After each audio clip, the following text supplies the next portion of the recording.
Thanks for joining us today at our lunchtime webinar. Today we're going to be talking about the American Rescue Plan Act, and specifically the part of that new law having to do with the COBRA subsidies, something that's really important, and many of you may know we've been getting updated guidance as soon as recently as yesterday. So this is something that we're really trying to stay on top of and that we want to just keep you guys updated about. I'm Diane Mokrisky, by the way. I'm HR and Employment Law Counsel here at CBIA. And I'm here today with two great attorneys from Robinson and Cole who are going to help us through this topic. One thing that I want to just emphasize before we get started is that today's webinar is really going to focus on the general requirements of COBRA and the ways in which the American Rescue Plan Act has impacted COBRA. So specifically the subsidies that the new law provides, the tax credits that employers, plans, and insurance carriers may be able to claim, and the notices that need to go out to former employees who may be entitled to benefits. So one thing that the webinar will not be focused on is the specific insurance products that CBIA offers. We will be sending out a communication directly to our members who have our insurance products, and so specific questions pertaining to that will not be the subject of today. The information that goes out today will of course align with that communication, but I just want to make sure that any questions that come in, we won't be addressing them if they have to do with specific CBIA products. So if you have questions, we really do want to hear them. Please submit them through the Q&A function and not the chat. You guys can kind of chat with each other through the chat function, but if you'd like to submit a question for our panelists to answer, that should come in through the Q&A function.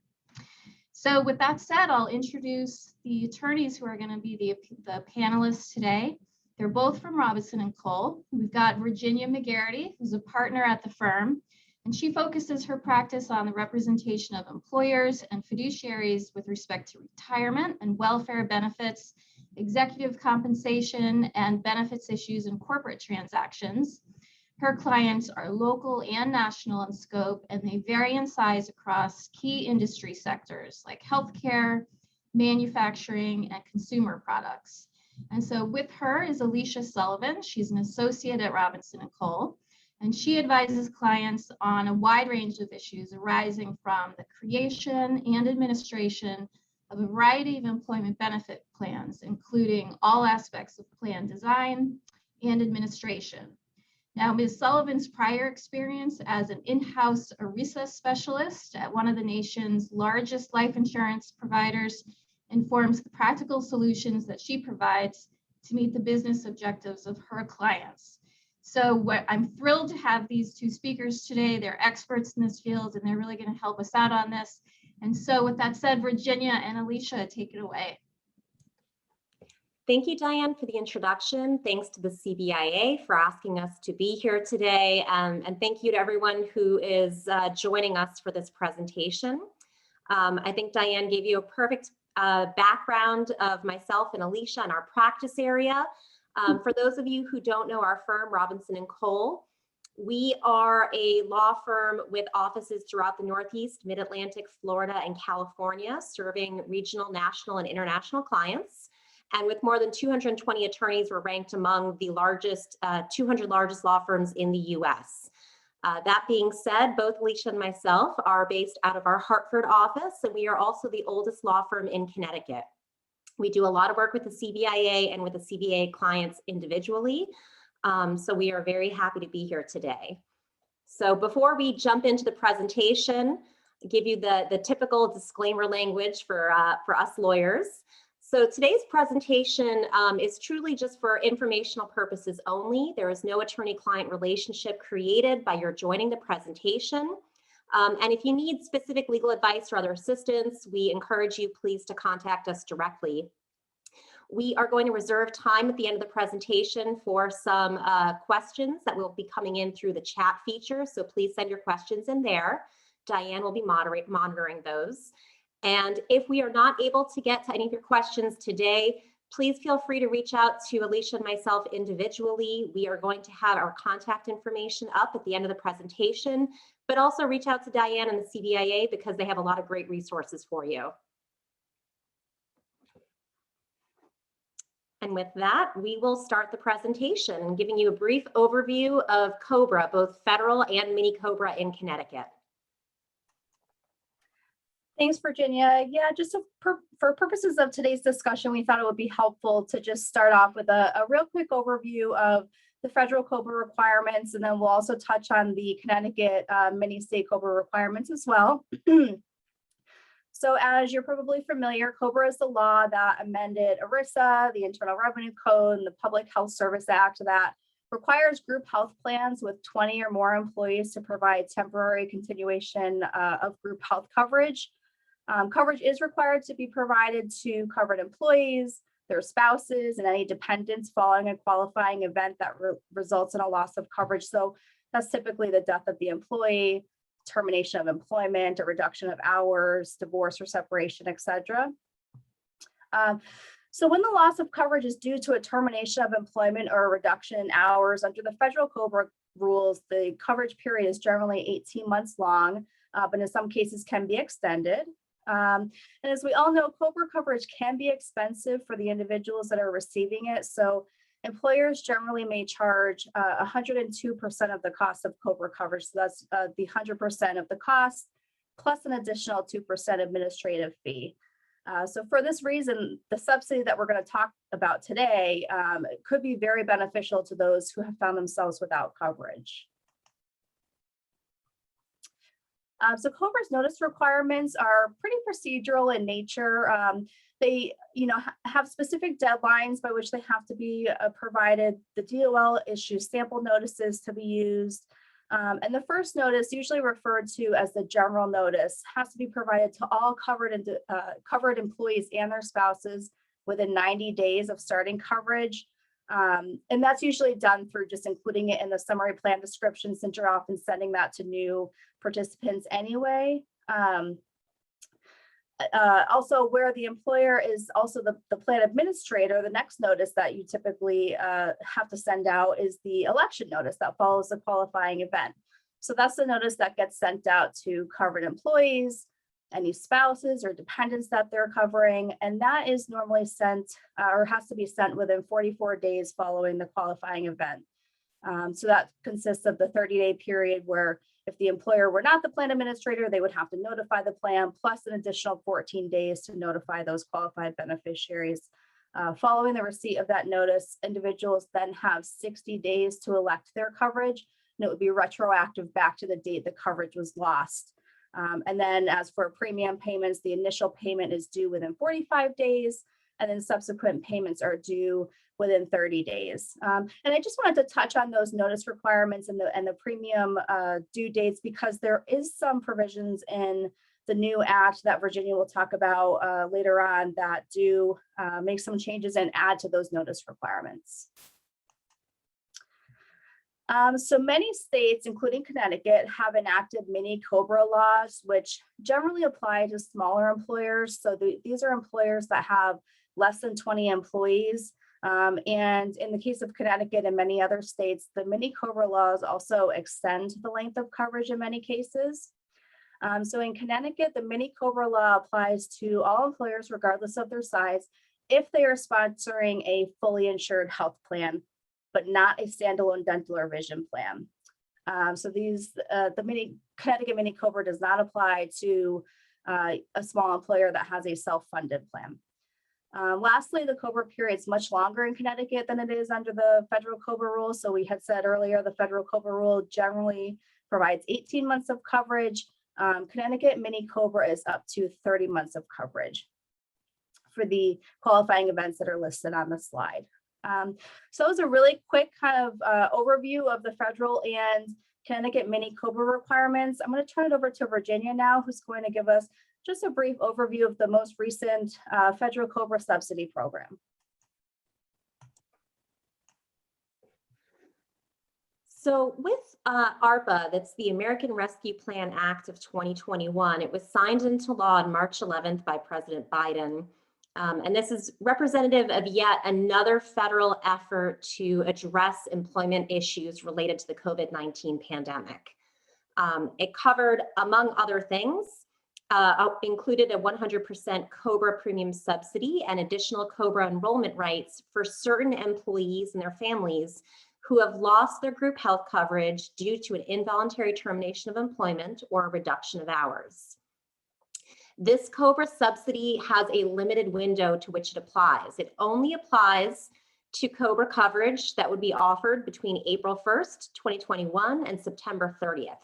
So it's a 6-month window where potentially an individual could have 6 months worth of free COBRA coverage. Again, as long as that individual is on COBRA as a result of an involuntary termination or a reduction of hours.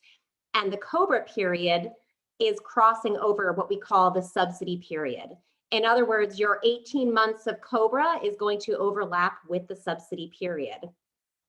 At this time, pending further guidance, we don't believe that the mini COBRA statute would apply in this circumstance with regard to somebody who has more than 18 months of COBRA coverage, but is between that 18-month and 30-month spot. So if that period of time is crossing into the subsidy period, then it would not apply. So you're really looking at the first 18 months of COBRA coverage, whether it's federal or state, crossing into this subsidy period. Now, the last time we had a federal COBRA subsidy program was in 2009, which was issued under ARA, the American Recovery and Reinvestment Act of 2009. That COBRA subsidy program was a little bit different. It was a 65% subsidy at that point in time, but a lot of the mechanics were very similar to what we have today under ARPA. So while we are waiting for additional guidance, it is instructful or helpful for us to look at the 2009 guidance that we had received in that case, because we expect a lot of the same rules and procedures to apply here. So you will hear us referencing back to the 2009 subsidy guidance for answering some of the questions that we're going to be talking about today. So in terms of how we're going to look at this, we thought it'd be most helpful to structure this presentation in the form of FAQs. So in terms of the very first question everyone asks, which plans and plan sponsors are actually subject to the COBRA subsidy?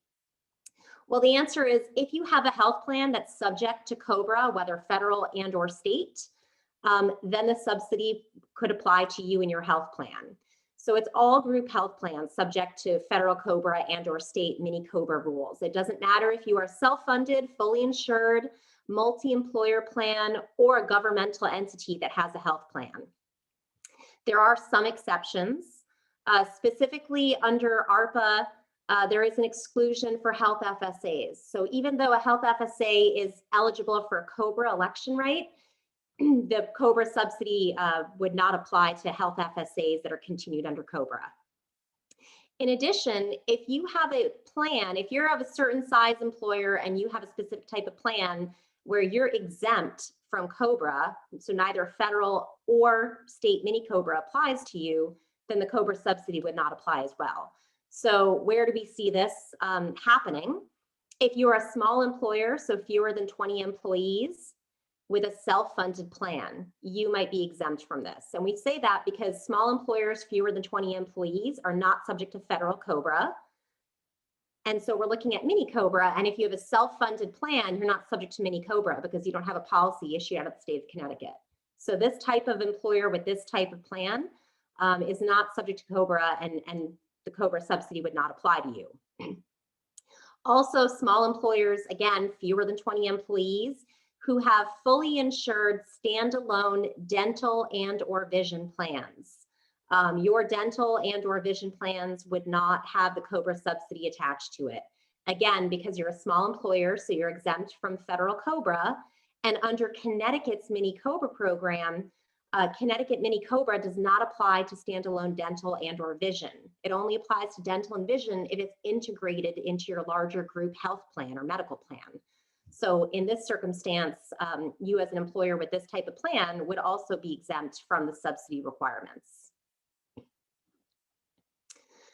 Now, in terms of who is actually eligible to receive a subsidy, we are looking at assistance eligible individuals. These are individuals who lost their coverage due to an involuntary termination of employment or a reduction of hours.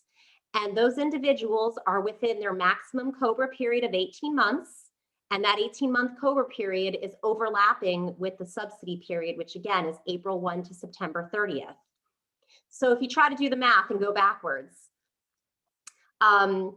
potentially we are looking at people as far back as those who would have had a COBRA election right beginning in November 2019 as having a COBRA election right that brings them into the COBRA subsidy period.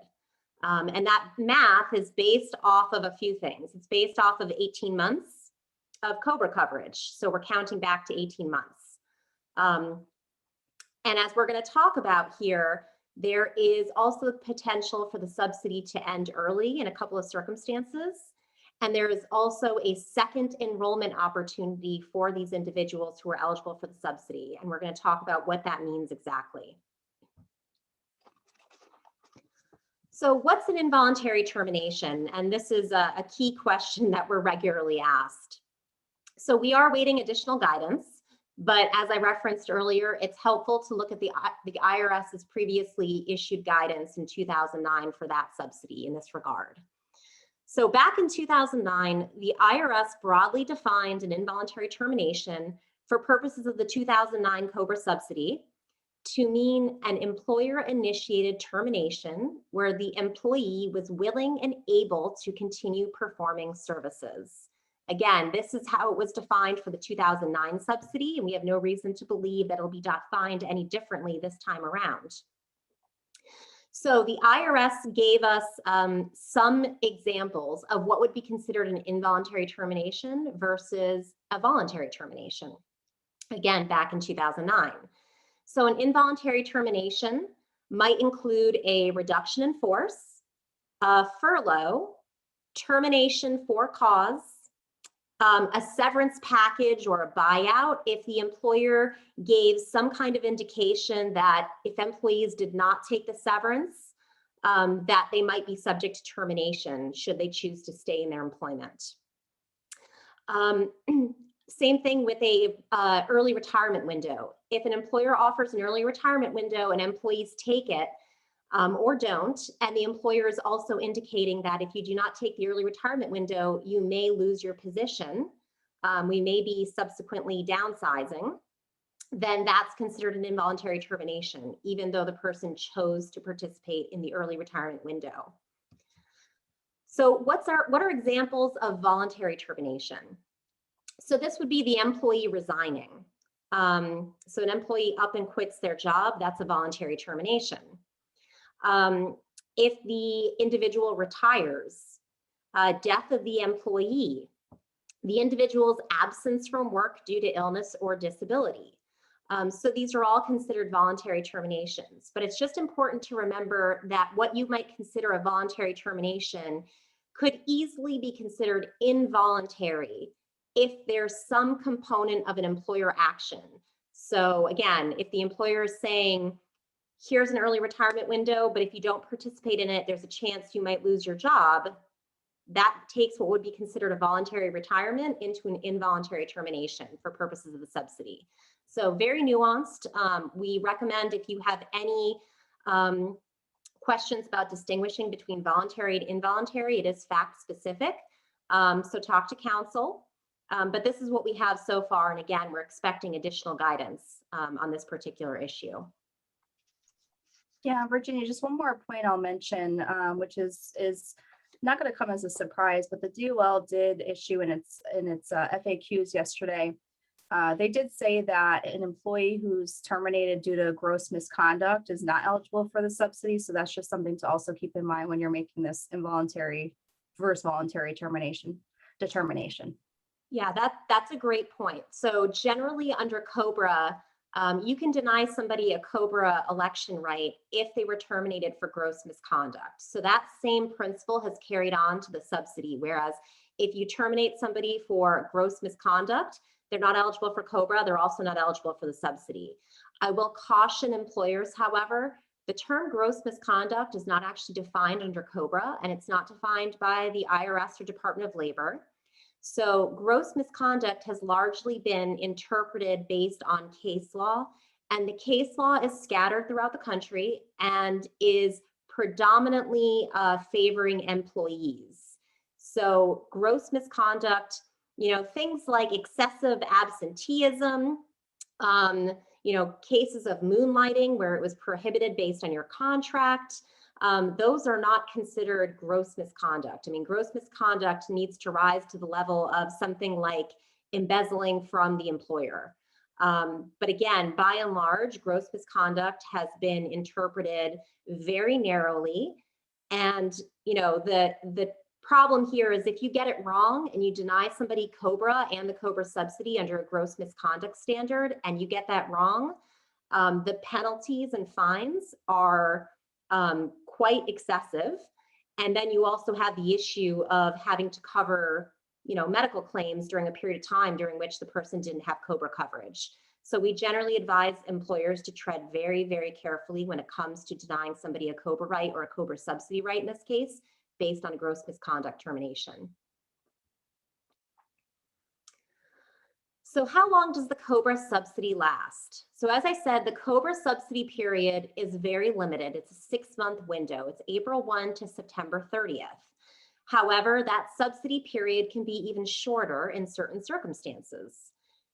If you are an individual who is eligible for the COBRA subsidy, your COBRA subsidy right will end early if you become eligible for Medicare or other group health plan coverage during that window of time.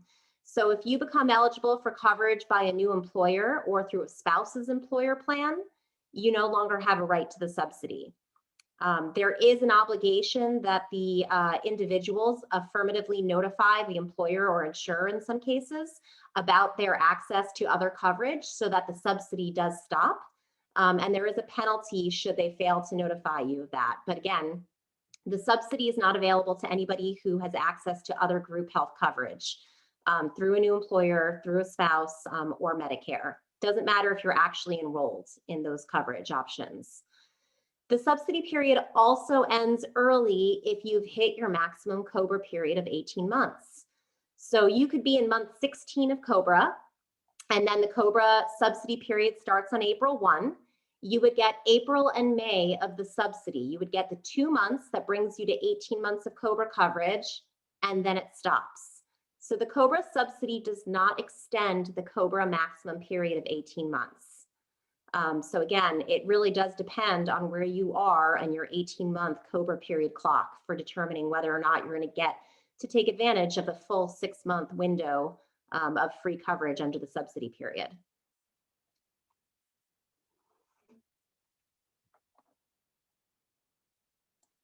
So I'm going to turn this over to Alicia to talk about a couple more questions as we've gone through based on the guidance that we've received to date. Thanks, Virginia. So the next question we have is how and when is someone required to elect the subsidy? So those individuals that are assistance eligible individuals currently receiving COBRA coverage, or those that elect to receive COBRA coverage at some point during the subsidy period, do not need to take any action in order to receive the subsidy. They simply just won't owe premiums for those months. It's important to note, though, this is not going to be all of the individuals receiving COBRA during those months, because you may have some individuals that are receiving COBRA but are not necessarily assistance eligible individuals. So, for example, this could be individuals receiving COBRA for a qualifying event other than a reduction in hours or an involuntary termination of employment. For those individuals that did have an involuntary termination of employment or a reduction in hours resulting in a loss of coverage, but that did not elect COBRA initially, or they let their COBRA lapse, for instance, due to late premium payments, these individuals will be entitled to a second enrollment opportunity, which we'll discuss in a little bit more detail shortly. ARPA does provide that if an assistance eligible individual submits payment for COBRA premiums due to the subsidy period, a refund must be made to them within 60 days.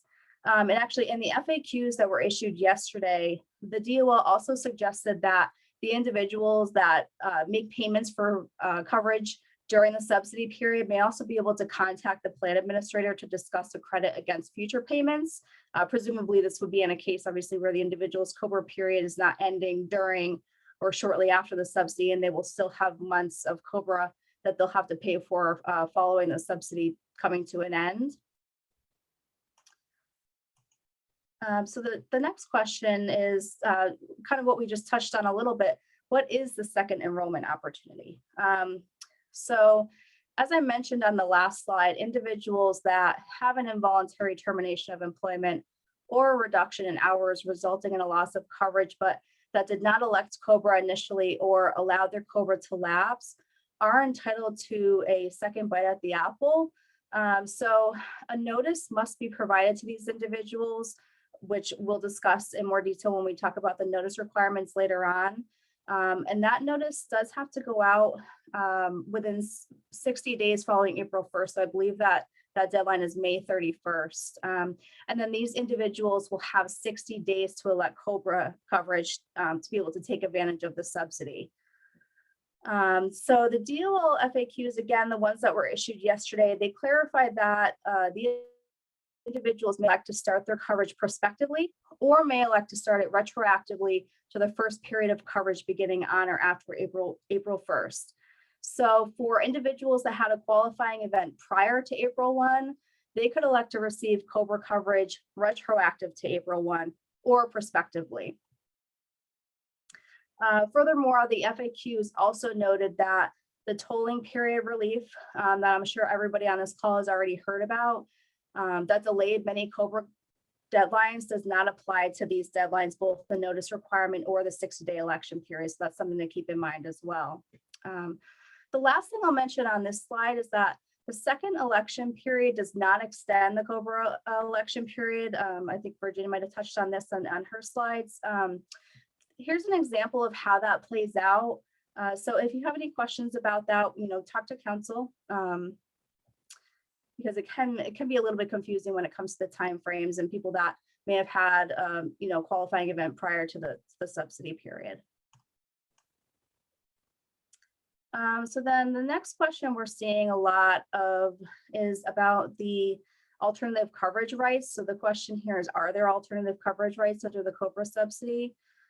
This is a completely optional provision that ARPA contains, so employers are not required to adopt this provision.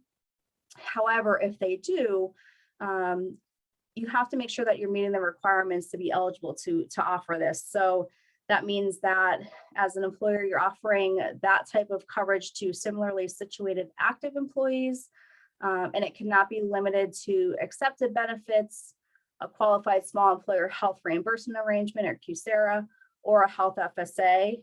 So in other words, you can adopt to this provision and have a coverage option that's only available to individuals on COBRA, or allow these individuals to elect accepted benefits, QSARA or health FSA. This provision, if it's adopted and you are an employer that meets those requirements, permits an assistance eligible individual to elect to change their coverage option, provided that they make the election within 90 days following the notice. And the premium for the newly elected option has to be equal or less to the premium that they were paying for coverage at the time of their qualifying event. This is an area we would hope to see more guidance in. It was very briefly touched on in the DOL FAQs, but we would hope that more information will be forthcoming. So one of the questions everyone's kind of asking is, what are the notice requirements? So ARPA imposed a number of new notice requirements on employers, and model notices were actually just issued by the DOL yesterday. They are available on the website. If you go to the EBSA website, the first thing I think you're going to see is like a COBRA subsidy link. You can click that. It'll bring you to the FAQs and all of the sample notices. The general notice, so this is the notice I referred to earlier in the COBRA overview that's usually provided in the SPD, has to be provided to all qualified beneficiaries that have a reduction in hours or an involuntary termination of employment during the subsidy period. And this general notice can also accompany the election notice. And actually, in fact, the model notice has combined them. So the COBRA election notice that has to be provided to the assistance eligible individuals has to be revised to include information regarding the subsidy. So things like a description of the subsidy, any conditions that the employee has to meet in order to receive it, as well as the individual's obligation to notify the employer if they become eligible for Medicare or other group health plan coverage, because as Virginia mentioned, there can be some penalties if they fail to do that. And then for those that are eligible for the special second election period, a separate notice has to be sent to them regarding that special election period, no later than 60 days following April 1. So again, that date is May 31st. And luckily we have the sample notices in time to be able to send that. That special second election notice does not have to be sent to individuals whose maximum COBRA period, had they elected COBRA, would have ended before April 1. So generally that's those with a qualifying event prior to the November 2019 deadline that Virginia was talking about. And then lastly, on the notice requirements, the last notice that ARPA requires is a notice that you basically inform individuals that the subsidy period is coming to an end, and you have to provide that notice within 45 and 15 days prior to the expiration. But this notice does not have to be provided to an individual whose coverage is coming to an end, or rather subsidy period is coming to an end because their COBRA period is ending, or because they become eligible for Medicare group health coverage. So this is primarily going to be a notice that you send out come the August-September timeframe. And one thing I'll just want to note here, there's a lot of confusion about who's actually going to have the notice obligation, who's going to be sending these notices out. I can see in the chat, we're already getting some of those questions as well. So what I would advise, to you as employers is that you speak to your insurers and you speak to your COBRA third-party administrators, if you have them, to discuss the notice obligations, because it really depends on the arrangement you have. I have some clients where the notice is going to be handled by the COBRA TPA, by the insurance company, and I have other clients that they're going to have to issue the notices themselves. Partially just depends on the type of plan you have and the arrangement you have with your insurer/administrator.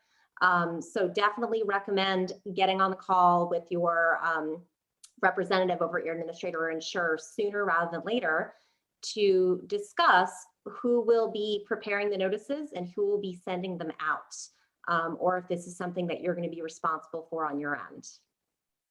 That's a great point. Thanks, Virginia.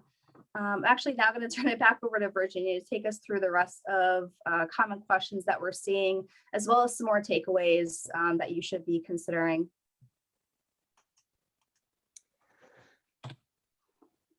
So how is the COBRA subsidy enforced?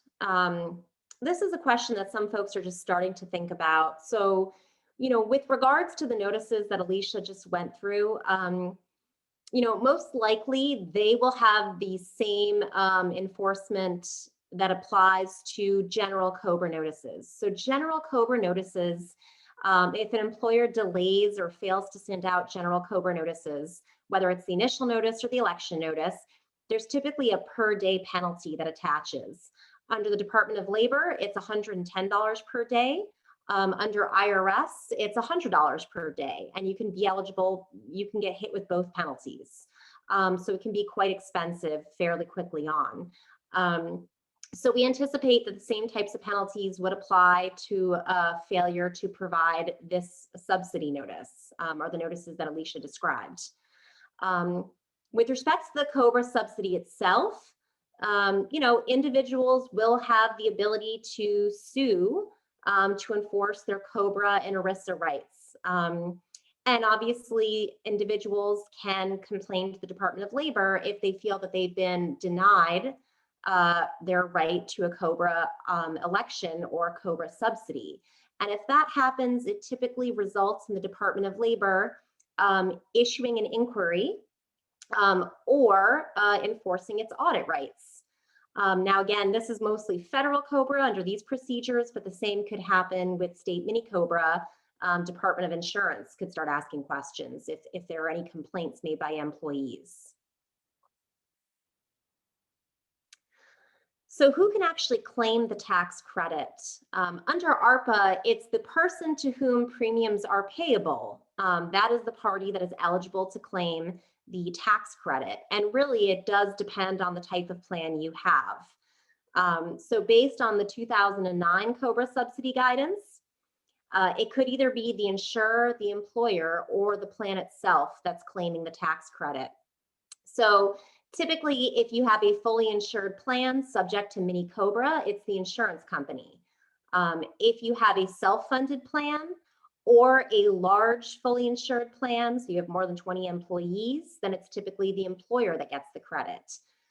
If you are a multi-employer or union plan, it's typically the plan itself that would claim the credit.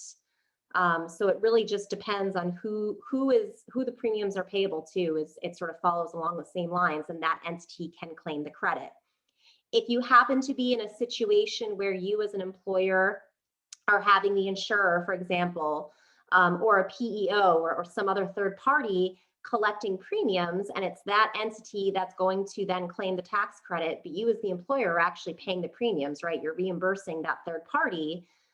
You're just going to want to talk to that third party about their claiming the credit, but then refunding you for the premiums that you paid. So it really just depends on the type of plan and the type of arrangement that you have in place as to who's actually collecting and paying premiums versus, and then who's eligible to claim the credit.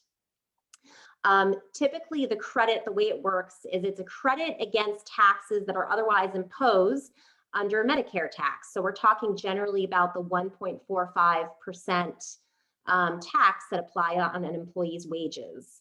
So the credit, just like the Medicare tax, the credit is going to be claimed on a quarterly payroll tax filing basis.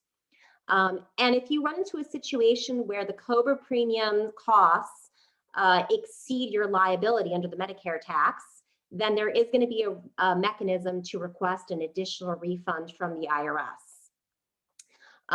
One other important thing to note is that employers are not going to be able to claim the COBRA premium tax credit for any amounts that they've also claimed for tax credits as qualified wages under the CARES Act or as a qualified health plan expense under the FFCRA.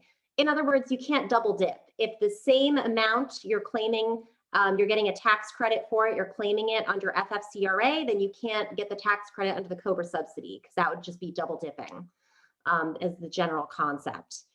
So again, we're waiting for a lot of guidance to come out in this area. This would be guidance coming from the IRS, since the IRS is the entity responsible for the tax credit and how this refund and process is going to work. So right now, we're really just looking through the 2009 guidance to determine sort of how it worked then as a foreshadow for how it would work this time around. So this is what I touched on already. It's how do you claim the tax credit? Additional guidance is needed, but again, it's the same mechanism that you would go through for the payroll tax credit on a quarterly basis based on your Medicare tax rate. So just another thing to keep in mind, and we should be getting guidance very soon from the IRS, and we'll look for that, and it'll hopefully shed some more light on how this process is going to work. So moving to the next question, or excuse me, not the next question, the next slide. Key takeaways for employers and plan administrators right now. You know, we got the model notices just the other day. So everybody should be working on putting together a list of the individuals that they're going to have to send that notice out to. So identify your assistance eligible individuals. Again, these are the people who terminated employment and lost coverage due to an involuntary termination or reduction of hours, and their COBRA election right would have begun on or after November of 2019, because that means their 18-month COBRA period is going to overlap with this April 1 to September 30th subsidy period. So those are the people who are going to have to receive the COBRA subsidy notice, which just came out. And you have 60 days to get that notice out. create new election notices to be distributed to this population. Again, the Department of Labor just issued the model notices. If you follow the model notice, then it's a safe harbor procedure, and otherwise you can't go wrong. If you decide to create a custom notice, you just need to be aware of that without using the model notice created by the Department of Labor, there could be deficiencies with your notice. So we typically advise clients just use the model notices. That's what they're there for, and then customize them a bit for your plan and population. Again, it's really important to coordinate with your insurance carriers and your TPAs regarding who's going to be responsible for issuing those COBRA notices, and who's going to be responsible for administering this process. I think typically just look at who sends out your COBRA election notice. Which party is responsible for sending out your COBRA election notice under normal circumstances? If it's you, then most likely you're going to be responsible for sending out the COBRA subsidy notice. If it's your TPA, then again, the same logic follows. Presumably it'll be the TPA handling this on your behalf. But again, it is important to confirm that. Everybody needs to have an open line of communication on this to make sure that the notices are getting out in a timely fashion to the correct population. A lot of TPAs and insurance carriers will need you as the employer to confirm that they have the correct list of people who it's going out to, because not every TPA or carrier will know when somebody is eligible for COBRA, was it a voluntary or an involuntary termination? They just know it was a termination from employment, and that was the qualifying event. So you're going to have to work with them to figure out who the list is and coordinate who's getting the notice, who's sending it out. And last but not least, stay up to date with forthcoming agency guidance. Again, we just received the model notices from the Department of Labor just the other day. And at the same time, there were a series of FAQs that the DOL issued. Those FAQs did not address many of the open questions that we and our clients have. So we're expecting an additional round of guidance to come out from the Department of Labor. We have yet to hear from the IRS. Not surprisingly, I mean, it's a busy time of year for the IRS, and there's a lot that they're working on already. So guidance will be coming out. So we just need to stay tuned for that. And with that, I think we can turn to questions. I'm sure Diane has got a list that's been coming in. I know some came in even before we started the presentation. So we're going to try to get to as many as we can. We left a good chunk of time here at the end to be able to do that. But of course, there's our contact information. Feel free to email or call if anything else comes up. All right, so yes, we have lots of questions. And the first one that I want to talk about, you did touch on this to some extent, but we're getting so many questions about it. I just want to confirm, for those employers out there who are dealing with mini COBRA, state Connecticut COBRA, what you're saying is that you don't have to worry when it comes to the COBRA subsidy in any event. You don't have to worry about the 30 months, whether you're following mini COBRA or federal COBRA. Everyone just goes back 18 months. Is that right? That's correct. Pending guidance. Otherwise, it's 18 months, and that's how it operated in 2009. So we assume it will be the same determination, which is why I referenced that November 2019 date. Right. That would start the clock on the 18 months. That would overlap somebody then, with the April 1st subsidy period beginning.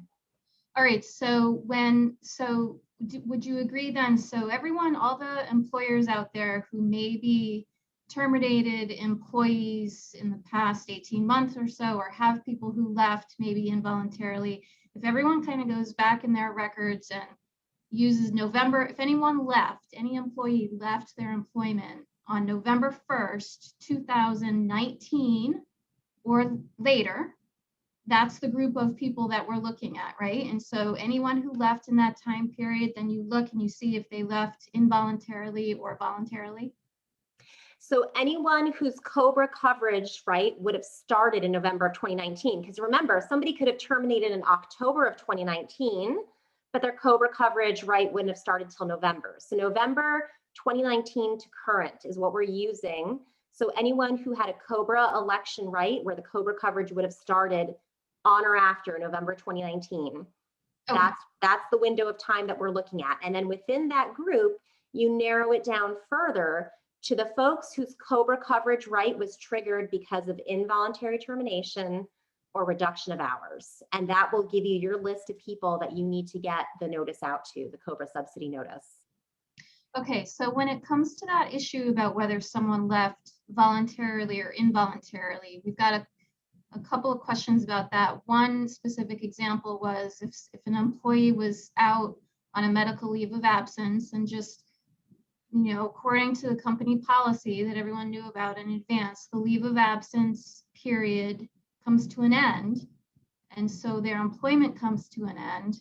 Is that involuntary or voluntary termination? Yeah, it's a great question. It's certainly an area of some ambiguity. Again, if we were to look back at the 2009 guidance, it's facts and circumstances, but in that case, most likely the IRS would view that as an involuntary termination because you're taking employer action to end their employment.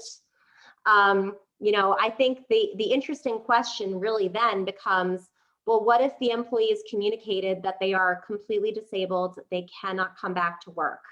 And then you choose to terminate the employment. Is it still considered involuntary or not? And unfortunately, we don't have a real clear answer on that. But again, I think under your initial fact pattern, that would likely be an involuntary termination because it's an employer act that's ending the person's employment right.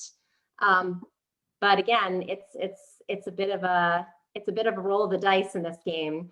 And you know, if I were to counsel a client on this issue and it's something that's sort of on the fence that we just don't have a clear answer to, err on the side of treating them as assistance eligible, because again, you know, the consequence of getting it wrong, the cost and the administrative burden to you, it far outweighs, you know, the headache of including them in a group that you're already going to have to do all this work for anyway, and you are going to be reimbursed for the premiums that you're paying the cost for. So, Okay. No. All right. So now, since you mentioned that, you are going to get reimbursed. You mentioned during your presentation the issue of double dipping and on the tax credit. And so we've had some questions about that. So let's say you're an employer and over the past year during the pandemic, you had a lot of employees be out sick that were COVID related or were home with their kids who were in school remotely. And so they got FFCRA sick pay or FMLA pay. So those employers were planning to use the tax credit to make up for those paid wages. Now, if those employers did that, does that mean that they're kind of going to be stuck paying for these COBRA premiums because you can't do both? So Alicia, do you want to answer this one? Sure, yeah. You've done a lot of the FFCRA credits.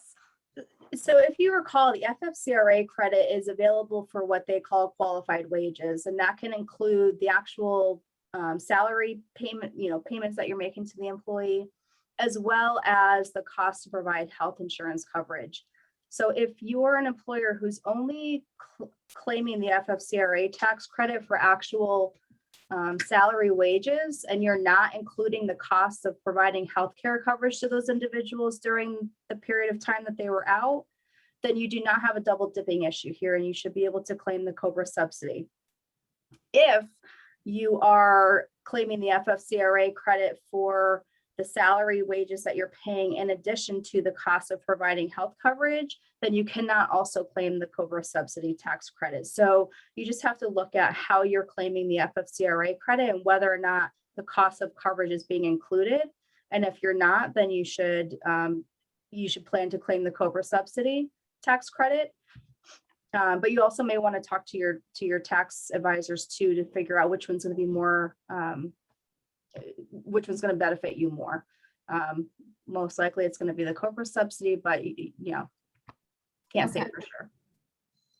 All right. On the issue of the employers who are notifying employees of their right to elect COBRA because the employees had an involuntary termination at some point in the last 18 months, but those employees did not initially elect COBRA, presumably because it was going to be too expensive, let's say, and they need to be told now that they have a second chance to now elect it.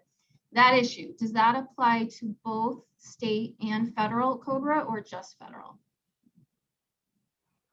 Yeah, so that special, like, second enrollment right, it applies prospectively for the COBRA subsidy period, whether you are federal or state. So, you know, in other words, you could have an employee, to your point, who maybe declined COBRA coverage or just never affirmatively elected it, or even elected COBRA but stopped paying the premiums after a certain time because it just became too costly. They now, if they're eligible for the subsidy, they get to make an election to restart or enroll in COBRA, and they can make that election prospectively. And this is a concept that's a little bit difficult to wrap our heads around for those of us who work in COBRA, because it's really the opposite of how COBRA is typically managed. Typically, COBRA, you never have a prospective election right. It's always retroactive. So, you know, you would think that the person would have to get caught up on their prior COBRA periods and pay their prior COBRA coverage to get it up to the subsidy period, but that's not the case here. So you don't have to pay or even elect to have COBRA in the prior months. You can strictly say, I want COBRA just for the 6-month window to get the free coverage. You know, and it makes you wonder who in their right mind would ever say no to it.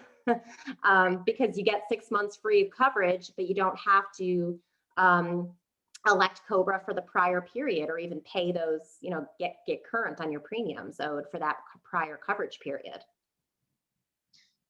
Okay, so the next question is, you talked about FSAs. We've got a question about HSAs. So if you have a fully insured, high deductible plan that's associated with a health savings account, is that something that's covered by the subsidy? Yeah, so HSAs are a little bit different than FSAs. There's no COBRA election right for an HSA because the HSA belongs to the employee. It's portable. It moves with them. You know, if you leave your job tomorrow, your HSA goes with you to your next employer or wherever you may go. But that doesn't change the fact that you still have a COBRA election right for the actual health plan itself, the high deductible health plan. So if your plan has a COBRA obligation, you are then going to be subject potentially to the subsidy. So a high deductible health plan paired with an HSA, high deductible health plan, you still have a COBRA obligation. So again, as long as all the other parameters are met, you have eligible individuals during the subsidy period, you're going to be obligated to follow these rules. Okay. We had a question about unions, which you already answered in part. You were saying that if you normally, with a union, that would be a multi-employer plan, and so the plan itself would be the one who would claim the tax credit. Is that right? Correct. Yep. Okay. So in that scenario, then, would you say that it's up to the employer then to communicate with the plan administrator to say, like, out of all these employees, they've elected COBRA, this one, and this one were involuntarily terminated, right? You kind of have to communicate with the person who's actually maybe going to take the tax credit, so everyone agrees on which people are actually, which ones apply with respect to the subsidy. Yeah, that's exactly right. I mean, it's important to coordinate with the third parties, whether it's the union plan, your COBRA administrator, or your insurer, because you need to figure out who are the assistance eligible individuals, who's going to be responsible for sending out the notices, and who's actually going to be claiming the tax credit. Because as I mentioned, there might be some cases where the entity that's actually claiming the tax credit is not the entity that's ultimately paying the premiums. So you would want to make sure that whoever's paying the premiums, usually the employer, is going to be, you know, that's subsidizing the cost here, is going to be reimbursed by the entity that claims the tax credit. Okay. Okay, a question having to do with reduction of hours. We've been talking about involuntary termination and what that means.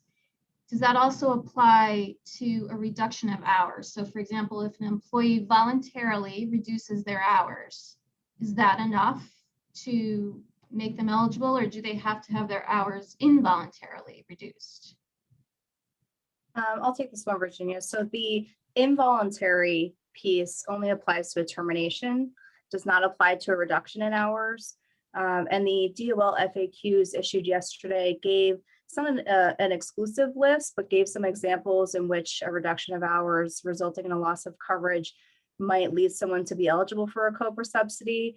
And they said things like if a business has to reduce their hours due to COVID, and it results in somebody having a reduction in their hours, that results in a loss of coverage. If somebody changes from full-time to part-time, an interesting one in there was an individual's participation in a lawful labor strike. So that's something we haven't seen before, but we'll be keeping an eye on because I think that was kind of a new one.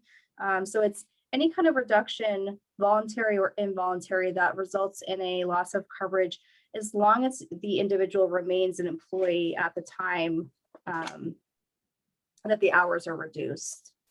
Okay. So we've got a question about, does it pertain to medical, dental, and vision? And you talked a little bit about standalone policies. Can you just clarify if you've got one health plan or separate for medical, dental, and vision? How does the subsidy apply to that?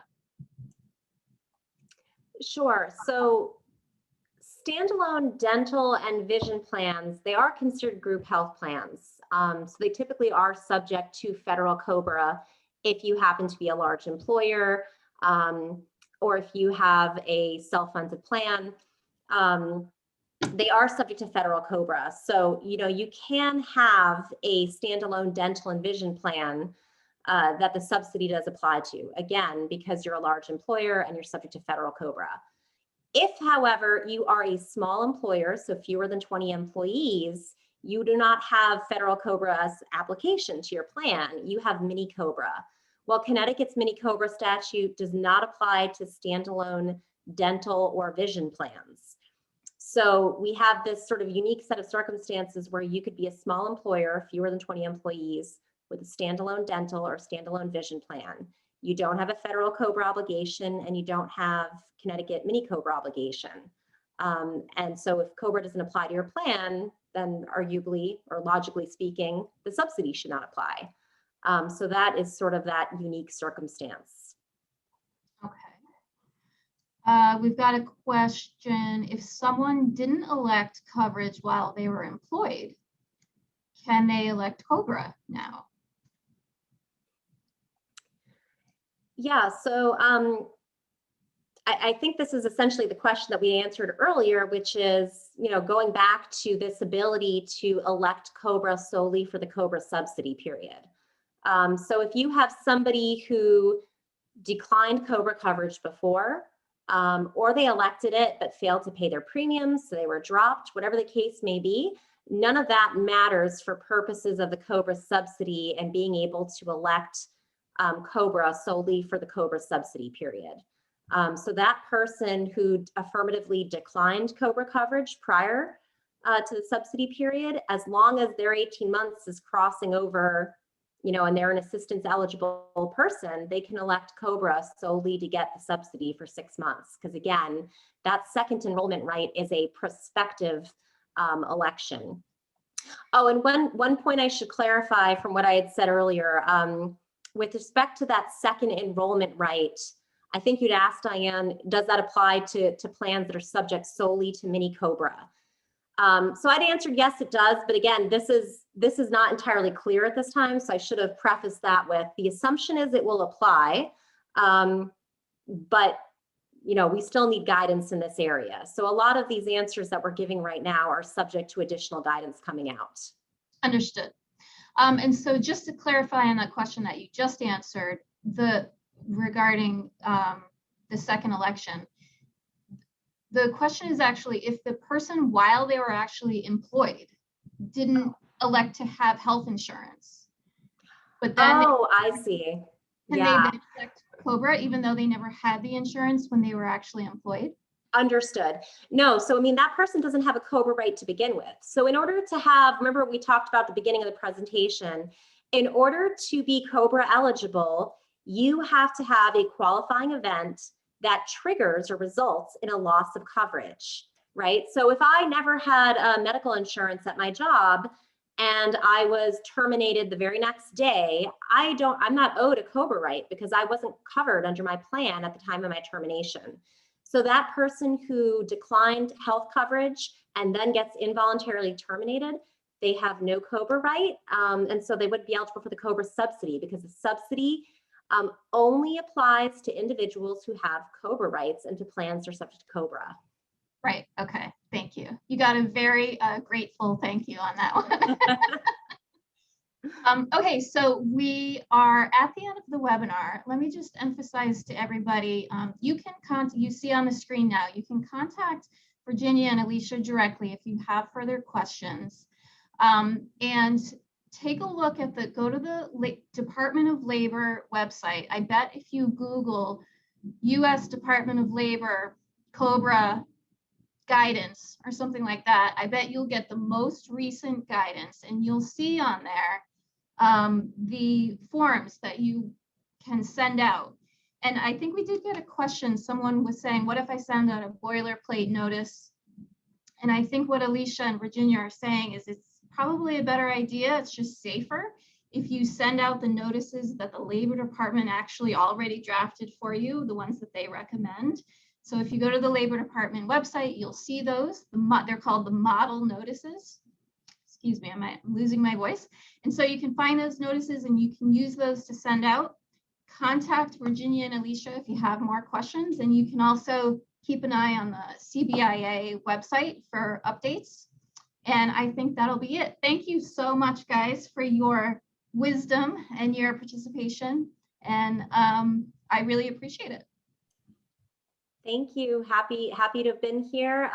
Appreciate everybody's thoughtful questions and for staying with us for the full hour. And as Diane said, feel free to reach out with any questions you have. Take care, everyone.